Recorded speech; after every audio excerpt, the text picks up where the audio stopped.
Now, among everything that has dropped on us this week, the last thing you're probably thinking of is grinding Grandmaster Nightfalls. But let me just say, there is no better week to grind GMs than this week right here. Now, it may not be your favorite Nightfall, but with the right build, you can easily get through this Nightfall in sub 20 minutes. And at the end of it is double loot. That's double drops for Ascended Shards, double drops for Ciphers, and double drops for our new weapon, Lotus Eater. This is a Void rocket-assisted frame sidearm. And let me just say, I didn't know I needed this in my life until I got it. And now, I can't go back. Like straight up, when it comes to Void weaponry, this one does it all. And this is like the final infinity stone of rocket-assisted sidearms. Every elemental type has been brought to us, but for some reason, Bungie has just held off on bringing us a Void rocket sidearm, and for good reason. One of the main perks that is present on this weapon that really makes it pop is Destabilizing Rounds. And had this sidearm launch last episode, well, this entire review would have been a lot different. Today, guys, we're going to be reviewing Lotus Eater. We're going to be talking about its roles, its origin traits, and all the different combinations that make this sidearm absolutely S tier. Now, before we even get started there, though, I want to remind everyone the changes that rocket sidearms received when Heresy released. In a statement from Bungie about rocket-assisted sidearms, they stated that the intent is to make them slightly worse at ad clear,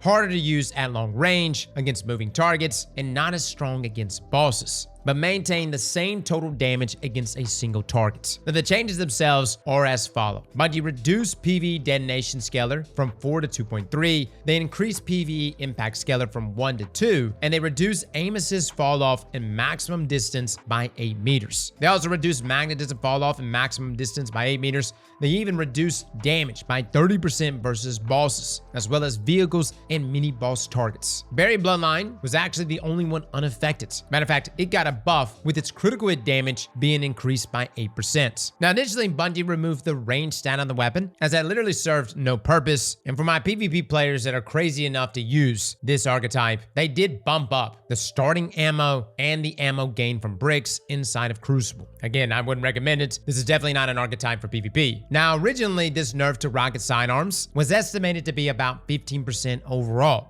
in addition to the 30% nerf. However, thanks to the hard work of Mossy Max over on Twitter, we can see that this isn't the case. Directly from his tweet here, the tweet misquoted the changes, which were meant to keep the overall damage the same against minors and elites. Also, the nerf against bosses and champions is smaller than they quoted too, only 20% versus the quoted 30%. Now, I'm not gonna lie, guys, this is like one of many sandbox changes that didn't quite ship out the way that it was laid out in the patch notes. So I'm really curious to see how Bungie does address this, just like Destabilizing Rounds being much stronger than what it was supposed to be in this episode. At the same time, Bungie could just be sitting back going, hey, let it play out and let's just see where things lie. But with all that out of the way though, let's look at what Lotus Eater has to offer. Now, looking at what this weapon can roll with, it's pretty clear we've got some fantastic options. Starting in our left column, we have Strategist, Feeding Frenzy, Repulsor Brace, Shoot to Loot, Beacon Rounds, and Reconstruction. In that fourth column, we have One for All, Destabilizing Rounds, High Ground, Reverberation,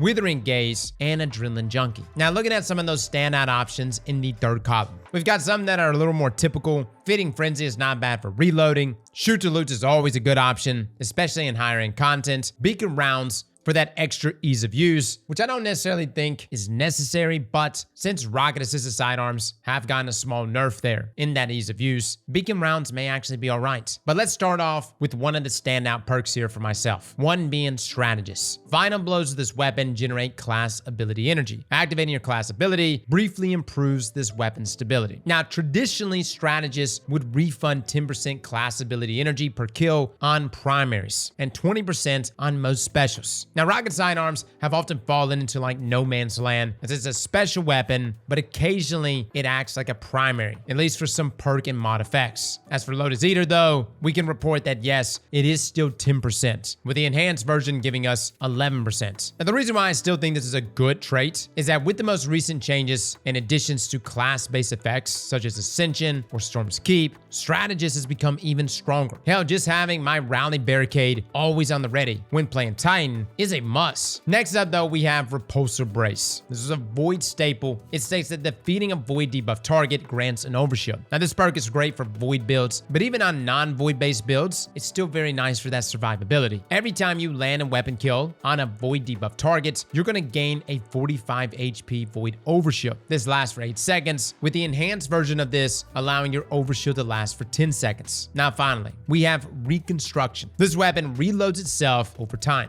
up to double capacity. Now Reconstruction saw a nasty nerf back inside of Revenants. Bungie increased the perk activation time by 2 seconds for both normal and enhanced. However, I personally think it's still a really good perk, especially considering that it overflows your mag. Now the way this perk works is that after 6 seconds of not firing, 10% of your magazine will be auto-loaded into the gun. Now this effect overflows your mag, and it doesn't stop until it loads double capacity. Now for Lotus Eater, which has a base mag of 12, that allows us to overflow up to 24. Now the enhanced version of this perk is a pretty nice quality of life bump, reducing the time to activate by 0.5 seconds. Now moving over to our fourth column, in my opinion, things become a bit more narrow, at least in terms of options. But that still doesn't mean we don't have some great choices. Similar to Rocket Sidearms in the past, One For All makes its return here. Hitting 3 separate targets increases damage for a moderate duration. Now, One For All is one of the strongest perks on primaries, and despite being a special, Rocket Sidearms are no exception. Most of you will be using Lotus Eater to kill a lot of ads, and that 35% extra bit of damage for slaying outs is fantastic. It gives an already powerful major buster even more melting power, which is extremely helpful in higher end contents. Now, One For All lasts for 10 seconds normally. However, when enhanced, we get that damage buff for 11 seconds. Now, Withering Gaze is another perk present in this fourth column. Aiming this weapon for a short period of time without firing grants the ability to weaken the next target. Timer resets after firing or when you stop aiming down sights. Now this perk activates after ADSing for 1.5 seconds without firing, and it causes your next shot that you land to weaken. Now sort of a niche perk, but in grouped content it really does have staying power. Debuffing larger enemies are always beneficial. Now the enhanced version of this perk doesn't really do too much for us. It just drops that activation time by 0.1 seconds, which is hardly noticeable. Now finally, we have the perk that I think everyone is most likely going to want, and that's Destabilizing Rounds. Defeating a target creates a void burst. Hitting other targets with this burst makes them volatile and grants you volatile rounds for a short duration. Now in comparison to things like Bolt Shot and Incandescence, at one time Destabilizing Rounds was just weaker than its other elemental counterparts. However, in this episode, it is substantially better. You see, when you get a weapon kill with Destabilizing Rounds, this will cause the target to explode.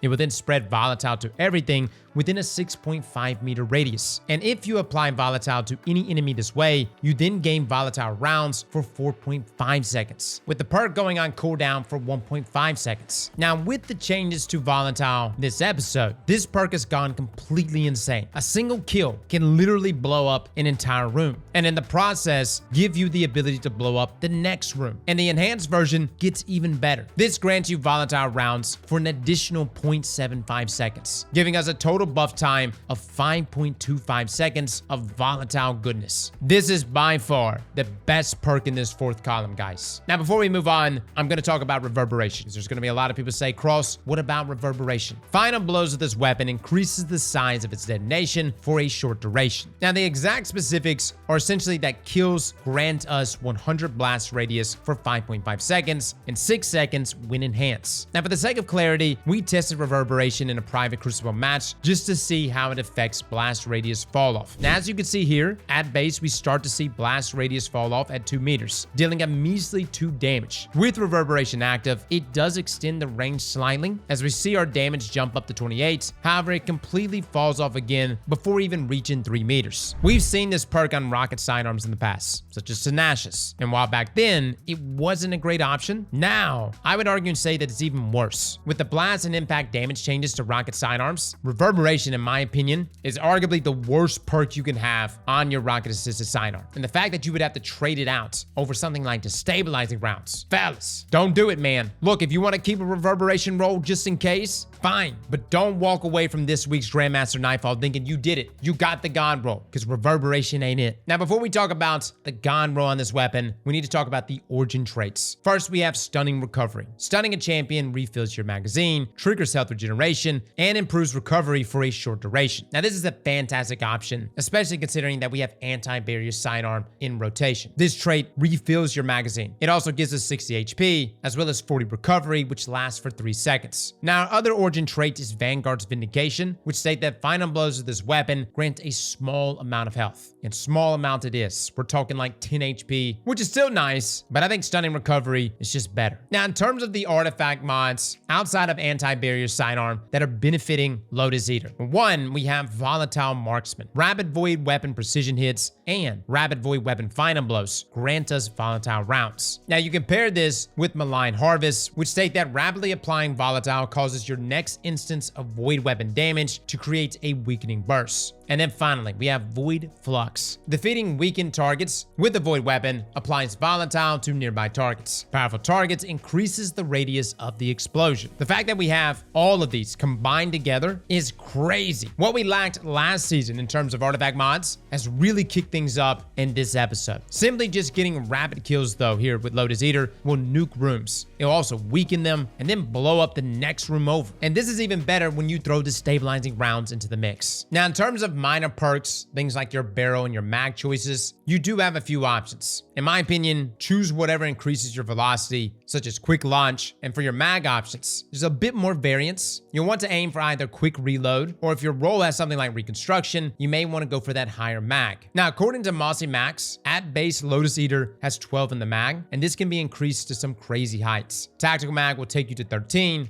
a pendant can go to 14, and extended can go to 15. Now, if you combine this with either a depth mag or backup mag, you could hit the cap of 18 shots in the magazine. Now, with our rolls, we did find that having extended mag plus adept mag actually put us at 20, but your reserves would drop down to 39. However, with a pendant plus adept mag, you can reach 18 in the mag and you can get 45 in reserves, which in my opinion is the way to go. Now, on to what we believe is the God roll combinations. First up, I think you can't go wrong with Repulsor Brace and Destabilizing Rounds. In terms of like Void Synergy, this is a staple God roll. It's present on many of our other Void weapons, and now it's present here on a Rocket Sidearm. And for my folks that are running double special, and you're looking for something to be both lethal, but also aid you in survivability, especially in day one raids or dungeons, this is a great combination. I can tell you how many times when I'm getting press, and I'm like, dude, I need more damage, I need more health, and suddenly I find myself going into my vault and pulling out my Aberrant Action. For good reason. It's a solar rocket assisted sidearm with incandescence and heal clip. You're getting that same level of lethality, but in the form of overshield and volatile explosions. Now, our other role that I would recommend is Reconstruction with Destabilizing Rounds. I think that's a really solid combination, guys, just simply because as you're swapping to other weapons, you can just fire and forget and not ever have to worry about reloading the sidearm, which is fantastic for me this season where I'm rocking things like glaives, and I may find myself using a glaive, running around and just blocking things, or maybe I'm stunning champions with other weapons, and then always be able to pull out my Lotus Eater fully topped off is pretty nice. Having 36 rounds in the magazine with an appended mag, adept mag roll is not bad. Now, if you're a hunter out there who likes to rock Gerfalcons or Spirit of Gerfalcons, well, that does free things up in that fourth column. You don't have to completely commit to Destabilizing Rounds. And in my opinion, the next best perk is actually One for All. Now, keep in mind, One for All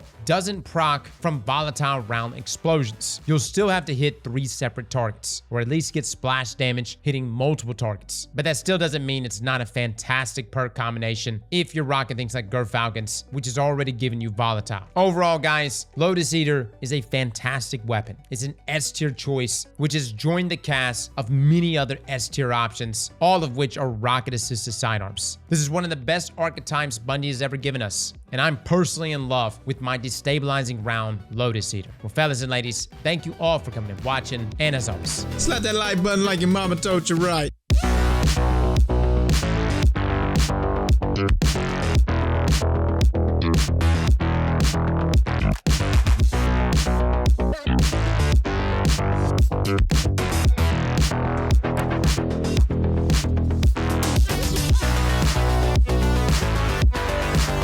Yeah.